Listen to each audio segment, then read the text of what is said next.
Actually it was a beautiful day today. லைட்டா snow பெய்யும்னு தான் சொல்லியிருந்தாங்க. பட் இன்னைக்கு தான் பயங்கர ஸ்னோ ஸ்டார்மா இருந்தது. ஃபுல் டே ஸ்னோவா இருந்தது. ஸ்னோல நடக்கிறதும் ஜாலியா தான் இருந்தது. எல்லாரும் அப்படியே பயங்கரமா கேள்வி கேட்பாங்க. கஷ்டமா இருக்கா? இதுவா? அப்படின்ட்டு. பட் நான் என்னமோ நல்லா தான் என்ஜாய் பண்றேன்.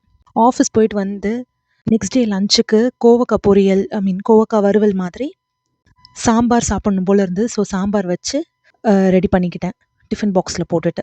யூஸ்வலாக நான் ஆஃபீஸில் போய் ஹீட் பண்ணிப்போம். மைக்ரோவேவ் இருக்கும். ஸோ அங்கே போய் ஹீட் பண்ணிக்கிறது. அண்ட் மார்னிங் வந்து சிக்கன் லெக் பீஸ் இருந்தது. ஸோ அதை வந்து ஃப்ரை பண்ணிக்கலாம் அப்படின்னு சொல்லிட்டு முன்னாடியே மேரினேட் பண்ணி வச்சுட்டேன். ஸோ அதை யூஸ் பண்ணிக்கிட்டேன். ரீசெண்டாக நிறைய பேர் இந்த ஓவர் நைட் ஓட்ஸ் சொல்லி நான் கேள்விப்பட்டிருக்கேன். பட் எனக்கு செட் ஆகாதுன்னு நினச்சேன். பட் ஒரு நாள் ட்ரை பண்ணி தான் பார்த்தேன். செமையாக தான் இருந்தது. அதில் நிறைய ஃப்ரூட்ஸ் போட்டு சாப்பிடும்போது நல்லா தான் இருந்தது. இன்ஃபேக்ட் ஒரே கல்லில் 2 மாங்காய் வேற. ஹெல்த்தியாகவும் சாப்பிட்லாம், வாங்கி வச்ச ஃப்ரூட்ஸையும் காலி பண்ணிடலாம்.